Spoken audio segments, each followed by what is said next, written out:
Assalamualaikum anak-anak.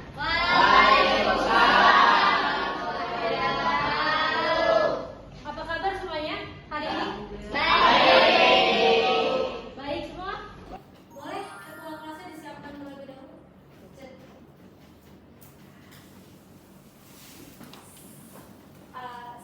Duduk siap. Sebelum mulai pelajaran hari ini, alangkah baiknya kita berdoa sesuai agama kepercayaan masing-masing. Berdoa dimulai. Berdoa selesai. Memberi salam.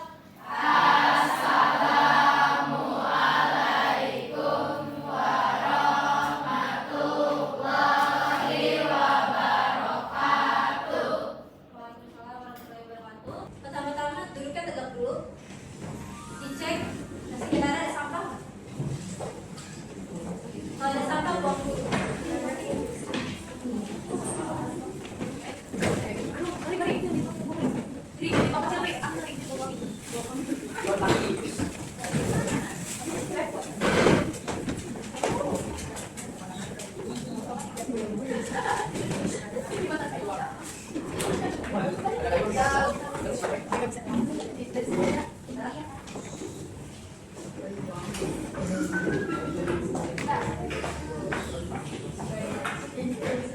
Oke, sudah?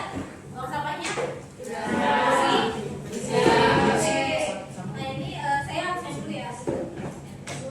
Kaca Pasha.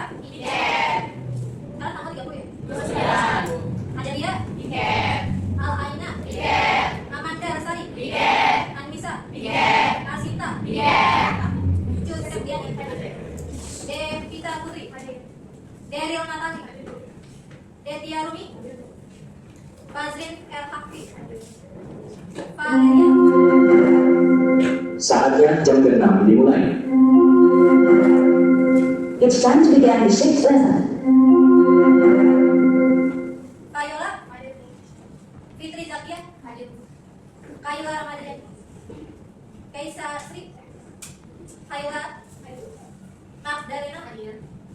Muhammad Fakri? Muhammad Raihan? Muhammad Rizky? Sakit? Nadia Fidi? Naufaiza? Naila Ernawati? Naila Septriani? Putra Prabu?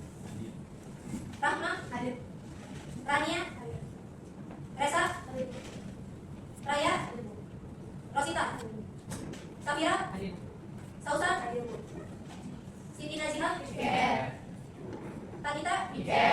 Wiwik Chandra? Berarti semua masuk kecuali satu orang sakit. Oke. Tahu sekarang kita mau belajar apa hari ini? Apa?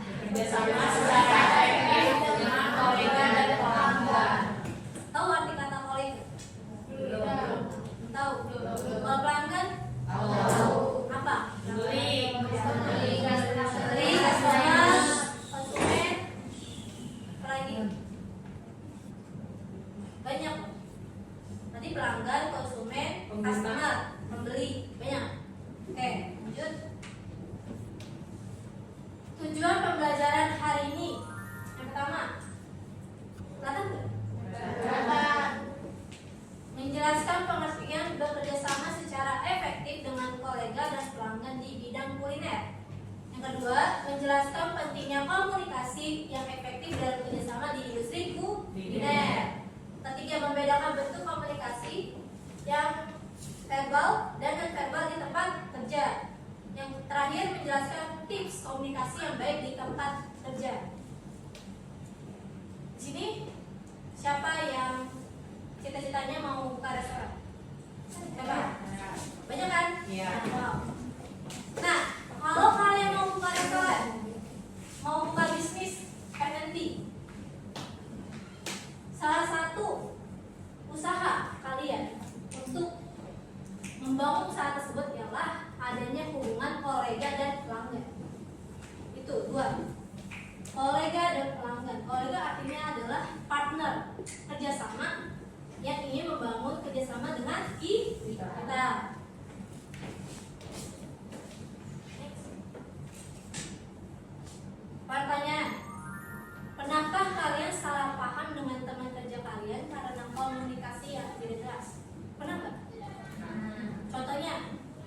bangku pernah miskomunikasi nggak? Contohnya barang kan suka sensitif gitu. Tempat pensil kita yang tadi di meja kita nggak ada, terus duduknya ke teman sebangku, padahal yang trader siapa kita, otomatis miskom terjadi pertengkaran. Nah, itulah pentingnya komunikasi agar tidak ada salah paham. Pinter. Oke, materi pertama, bekerja sama secara efektif dengan kolega dan pelanggan. Nah, bekerja sama dengan kolega dan pelanggan ini salah satu bagian dari pelayanan prima apa? Pelayanannya apa? Jadi sebelumnya itu dikasih pelayanan prima artinya apa? Catat gak? Pelayanan prima. Apa nggak nyatat? Coba bukunya siapin dulu. Di atas meja ada buku.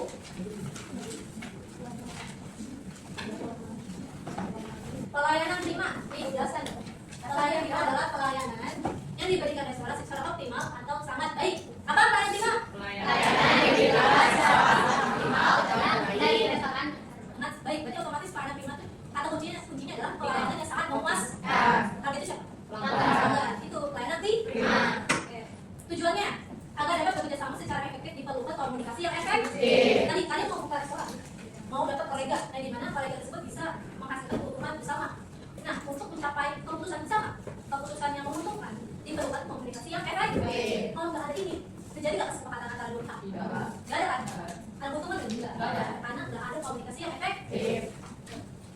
Lanjut, komunikasi merupakan proses penyampaian pesan dari satu pihak ke pihak lainnya. Contoh saya di sini sebagai guru, kalian murid.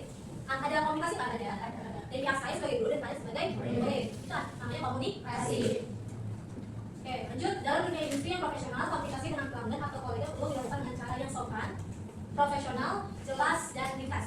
Tadi, kalian mau buka restoran, punya partner kolega, itu jatuhnya kalian setara posisinya jabatannya, karena itu partner. Nah, saat kalian ingin mau buka sebuah kesepakatan, sebuah kerjasama, itu harus menggunakan bahasa yang baku, sopan, dan punya profesionalisme dalam komunikasi.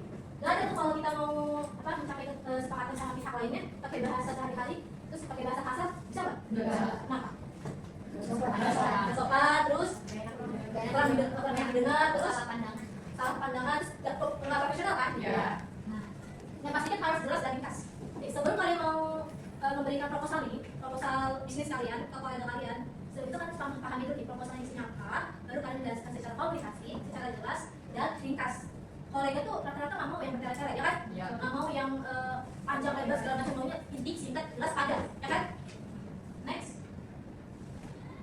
Sini pengertian komunikasi.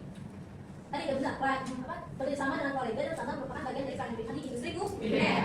Kunci utama kerjasama adalah komunikasi yang efektif, sopan, profesional, dan ringkas. Next. Jadi kunci utamanya apa? Komunikasi. Yang apa? Efektif, jelas, profesional, dan ringkas. Nah, ini ada bentuk-bentuk komunikasi, ada dua. Yang pertama verbal dan non verbal. Yang pertama verbal, komunikasi verbal dilakukan dengan lisan dan tulisan. Seperti ini, ibu bicara dengan kalian komunikasi verbal tapi bentuknya apa? Lisan. Kalau misalkan saya ingin komunikasi kalian tapi lewatnya chat verbal, namanya verbal. Oke, lanjut non verbal. Komunikasi non verbal dilakukan dengan gestur, raut muka, dan gerakan tangan. Contohnya saya. Ini maksudnya apa? Komunikasi non verbal. Ada saya lakukan gestur, raut muka, dan gerakan tangan. Atau bisa komunikasi non verbal itu contohnya komunikasi dengan orang yang apa namanya tuh? Tunawicara ya? Yang pakai bahasa isyarat. Itu maksudnya non verbal karena dia menandakan raut muka dan gerakan tangan. Contohnya apa itu? Makasih, sini. Sama-sama. Makasih sama-sama. Kalau ini apa? Cantik, pintar, cantik. Gitu. Ini. Oke. Cakep, gitu. Next. Nih, menurut William English Institute of Cafe tahun 2012. Yang pertama, ikuti standar cara komunikasi yang berlaku di tempat kerja. Sebagai contoh, standar menyapa pelanggan atau menjawab telepon. Setiap usaha memiliki standar sendiri untuk kedua hal tersebut. Kalau kita buka restoran, kita yang raja siapa? Pelanggan kan? Kalau pelanggan datang, kita wajib apa? Nyapa dengan sopan dan santun dan ramah pintar. Gak ada tuh kalau pelanggan datang terus kita cuek. Gak ada kan? Ada kabut kan? Betul. Mau balik lagi nggak? Enggak. Berarti apa? Pentingnya cara menyapa pelanggan dan Dan kalau misalkan ada yang memesan lewat telepon, itu juga ada cara sapaannya. Gak mungkin siapa lo, enggak. Yang pertama pasti jawabnya gini, selamat siang dan siapa dan di mana, mau pesan apa? Oh terima kasih, baik, gitu. Sopan kan? Gak ada kata bahasa sehari-hari atau bahasa yang kasar. Kedua, menyebutkan nama lawan bicara jika kalian mengetahuinya. Jadi, misalkan contoh menyebutkan nama lawan, biasanya pakai apa? Kalau kalian tahu suaranya pasti kalian tahu namanya kan? Nah itu sopan kita tuh ialah saat ini telepon, terus beliau menjawab dari pihak sana, terus kita tahu kita harus wajib menyebutkan nama beliau, memastikan itu benar-benar beliau. Jangan sampai salah, oh salah. Yang ketiga, selalu berkata jujur, bijaksana, memberikan perhatian dan rasa hormat. Ini pentingnya komunikasi secara jujur. Karena di sini ada suka bohong, suka nggak orang bohong? Enggak kan? Suka orang jujur kan? Apalagi orangnya bijaksana. Nah, memberikan perhatian khususnya ialah saat kita berkomunikasi itu kita menaruh perhatian secara mendalam kepada pihak lawan bicara kita. Makanya kalau kita mau berbicara pasti kan harusnya menganggap orang tersebut yang akan menaruh perhatian kepada orang tersebut. Gak mungkin kita cuek begini. Orang yang di sini kan begini. Sopan? Jangan lupa kata maaf, tolong dan terima kasih. Ini 3 kata wajib di dunia, tapi bisa jadi 3 kata yang sangat sulit untuk diubah oleh orang-orang. Maaf, tolong dan terima kasih. Itu wajib yang kalian nanti. Apalagi kita yang bekerja di layanan publik kan biasanya publik kan. Biasanya kita harus langsung dengan customer. Bagian di waiters, kalau waiters komunikasi langsung dengan konsumen. Nah ini perlu ada maaf, tolong dan terima kasih. Lanjut, berbicaralah dengan suara normal, tidak terlalu lirik dan tidak terlalu keras. Jadi kalau kita ngomong sama orang tuh usahakan dengar aja. Karena kita harus mengulang-ulang pertanyaan berkali-kali hanya untuk mendengarkan dia kan, gak enak kan. Terus juga jangan berbicara terlalu keras. Karena banyak orang yang gak suka orang yang berbicara terlalu keras. Mungkin orang sensitif ya kan, orang yang gak bisa ditinggiin suaranya, kan juga sopan kan. Lagi kalau berbicara sama orang tua, mungkin kita meninggikan suara kita kepada orang tua.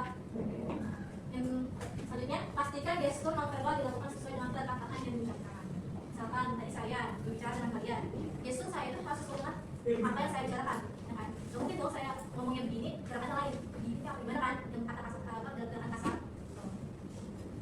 Ya, terkadang ada pelanggan yang berkomunikasi dalam keadaan marah, kecewa, kesal, terburu-buru, bahkan mengancam. Apabila kondisi tersebut terjadi, sikap dan tindakan berikut perlu kalian terapkan. Pasti, kalau di F&B itu karakter konsumen itu banyak banget. Gak semua tuh orang, bener. Gak semua orang hormat, gak semua orang menghargai sesama orang. Apalagi kalau punya orang kayak gitu tuh bawahnya kesel kan. Nah ini karakter orang.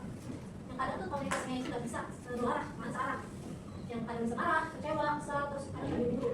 Kalau di F&B itu ada nih konsumen yang gak bisa nunggu lama.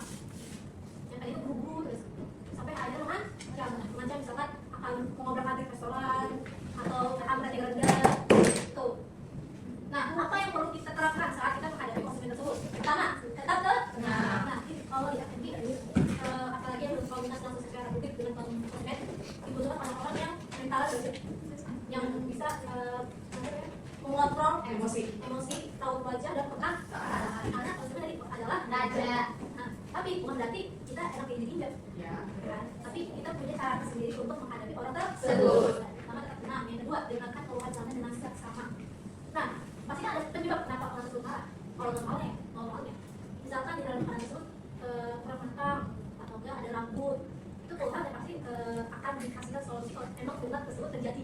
Tapi kalau dibuat-buat kejadian-kejadian yang misalkan memang dibuat-buat untuk menjatuhkan restoran kita, karena kita mau memberikan solusi supaya mereka makan. Nah, makanya dari sini mendengarkan dulu dan introspeksi. Yang ketiga, respon keinginan pelanggan dengan baik tadi. Kalau misalkan memang di makanan tersebut kurang memuaskan pelanggan dan kita menyadari itu kekurangan kita, maka responlah keinginan pelanggan. Ibu maaf, kalau gitu sebagai intinya ibu apa? Atau langsung aja nembak. Maaf, kalau misalkan saya ganti kembali pesanan tersebut dengan pesanan yang sama, apakah boleh? Tuh. Jadi kita pentingnya mempertahankan kepercayaan pelanggan kepada kita. Biar mereka baik lagi walaupun pernah sekali kejadian dan mengenakan. Terus keempat, gunakan bahasa tubuh yang memberi perhatian. Nah, saat kalian menghadapi orang tersebut, satu kalian tak punya gerakan yang berlebihan, gerakan yang pasti menyuruh emosi konsumen. Bukan diam, tegak, mendengarkan, tenang, itu bisa jadi solusi menghadapi pelanggan tersebut. Kelima, memberikan alternatif solusi yang tepat. Tadi, solusinya apa nih dari keluhan konsumen dari makanan itu apa? Apakah solusinya itu harus ganti atau apa? Itu cari solusinya. Yang keenam, jika mengalami kesulitan, kalian dapat minta bantuan atasan untuk menyelesaikan masalah. Tadi, waiters, hubungan langsung dengan konsumen. Pasti yang kalau konsumen mau memberikan keluhan mengenai makanannya, pasti yang pertama dibicarakan kepada waiters. Misalkan kalian sebagai waiters sulit menangani masalah ini, kalian boleh langsung menghadap ke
kelompok lebih dari satu orang.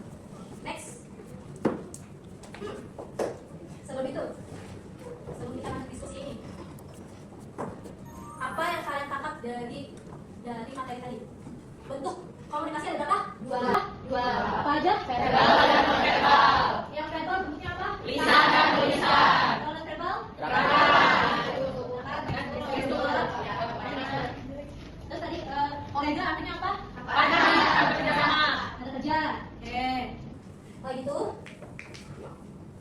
Berapa orang di sini? Enggak nanti. Ekspresi 30. 28. Yang tiket sama yang sama ada terus. Berarti 30. 27. 27. Berarti 26.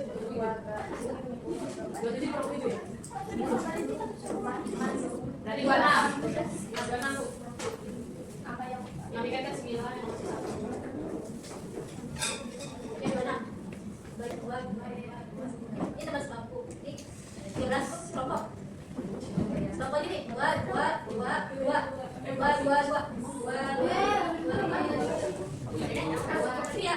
Ya, Bu. Oke, silakan ada dia nih. Hari ini diskusi. Diskusi lah dengan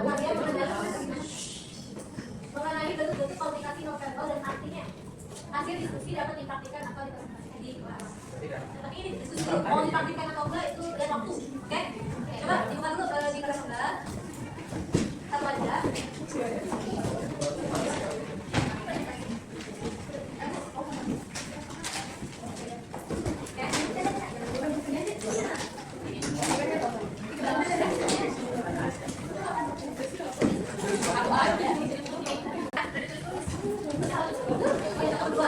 Diskusi tadi tentang verbal tapi dalam apa? Ekspresi dan ekspresi apa? Mari bentuk komunikasi verbal dan artinya. Contohnya ini, kalau rawat wajah misalkan alis yang menekuk itu jangan itu. Oh, gitu. Ini ngapain banget? Ngapain banget? Apa yang bisa kita Sudah dijelaskan. Ya ini namanya apa ini?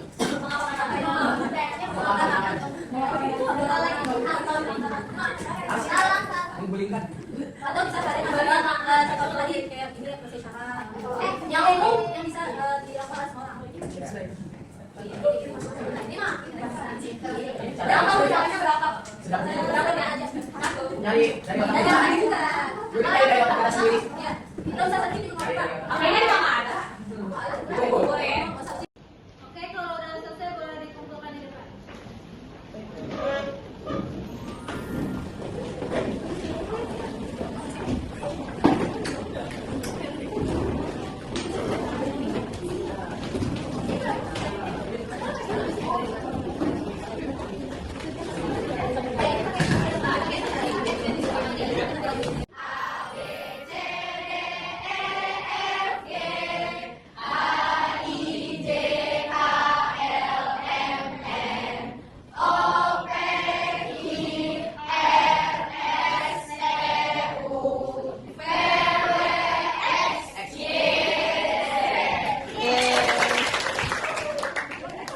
Oke, kali ini kita menunggu materinya. Kita paham kan? Hari ini kita belajar tentang apa? Komunikasi. Oh, enggak apa? Bekerja sama. Secara kelompoknya komunikasi. Komunikasi ya? Ya, baik. Jelas, profesional, dan singkat. Oke, kita tutup dulu. Sebelum kita boleh kita dulu. Mari teman-teman menghormati kegiatan belajar hari ini. Berdoa untuk kepercayaan bagi nanti berdoa. Berdoa Tuhan. Semoga insya Allah